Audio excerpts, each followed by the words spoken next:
Mais qu'est-ce que tu fais ici, ma petite Heidi? Eh bien, c'est très simple. Je suis revenue. Comment revenu? Veux-tu bien m'expliquer ce qui se passe? On t'a renvoyé? Ou est-ce que tu t'es sauvé? Ni l'un ni l'autre, bien au contraire. Si tu savais comme ils ont été bons pour moi, Claire, grand-maman, monsieur Gérard. Et je ne comprends pas. Ainsi que je m'ennuyais tellement de toi, vois-tu. Je voulais tant revenir que j'en rêvais jour et nuit. Ça me faisait mal, tu sais. C'était à ce point-là? Parfois, ça me serrait si fort dans la gorge que je ne pouvais même plus respirer.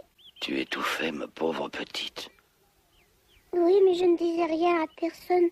Autrement, Claire aurait été encore plus malade et ça, je ne le voulais pas. Et puis un jour, monsieur Gérard m'a dit que je revenais. Je pense bien que le docteur de Claire y était pour quelque chose. Comment ça, le docteur? Tu as vu le docteur? Tu n'es pas malade, au moins? Non, grand-père, je vais bien. Au fait, j'allais oublier, j'ai une lettre pour toi de monsieur Gérard.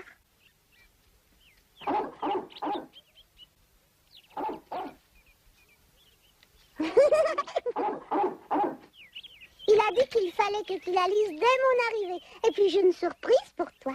Ah, je meurs de soif.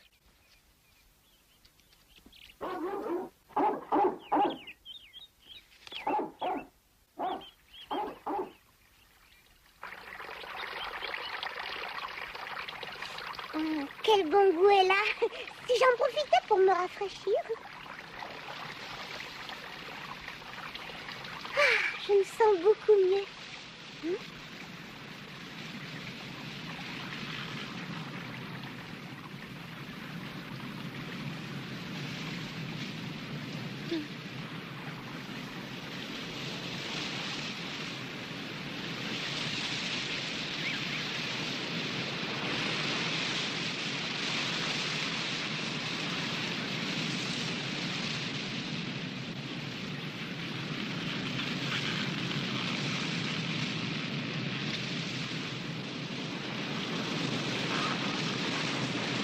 Les sapins, ils ne m'ont pas oublié, ils chantent pour moi.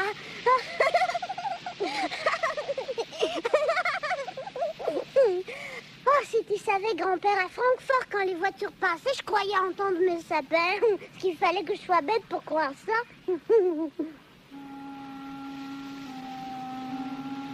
Pourtant, il n'y a que les sapins qui chantent aussi bien. Tu as raison. Et je sais à quel point tu les aimes. Et si nous allions à la maison? Et dans la lettre, qu'est-ce qu'il y avait? Monsieur Girard dit que j'ai fait quelque chose de mal? Mais non, voyons. Il me dit seulement que tu as besoin de l'air des montagnes.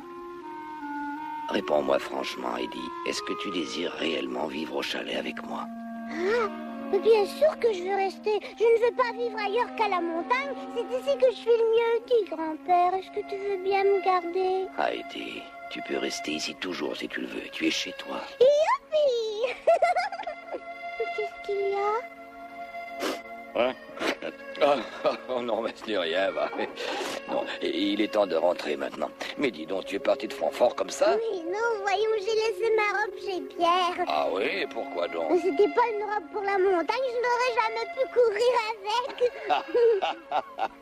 Ah, tu sais, j'ai l'impression de te revoir comme tu étais la première fois. C'est vrai, t'as raison.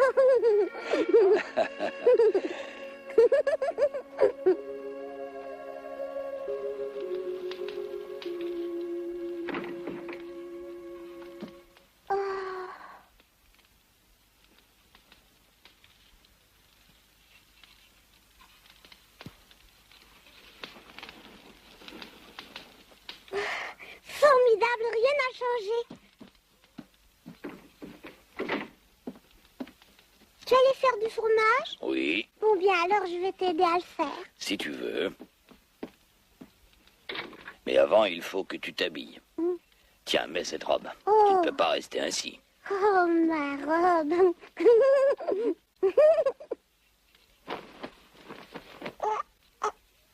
Et qu'est-ce qui ne va pas? C'est la robe. Hein? Elle est bien trop petite. Mais comment ça, trop petite? Tu sais, j'ai dû grandir depuis mon départ. Ah oui? Regarde de quoi j'ai l'air, c'est drôle, non? Oh.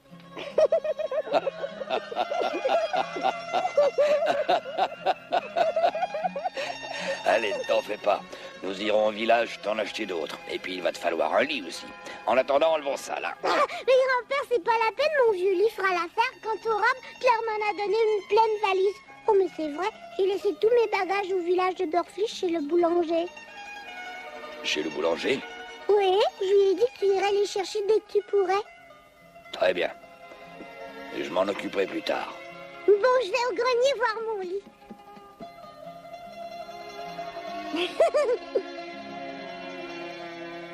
Oh!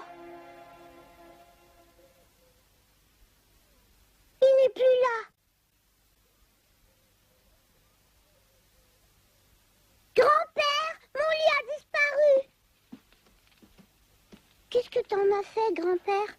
Eh bien, tu comprends, je ne savais pas, alors je l'ai défait. Mais pourquoi? C'est que, comme je te disais, je ne m'attendais pas à ce que tu reviennes si tôt. Comprends-moi, tu semblais si heureuse quand tu es partie pour la ville. Alors quand je suis partie, tu pensais vraiment que je ne reviendrais pas. Tu as pu croire une chose pareille. Oui, mais parfois je me disais, la vie à Francfort ne pourra pas lui plaire au point qu'elle en oublie. C'est mon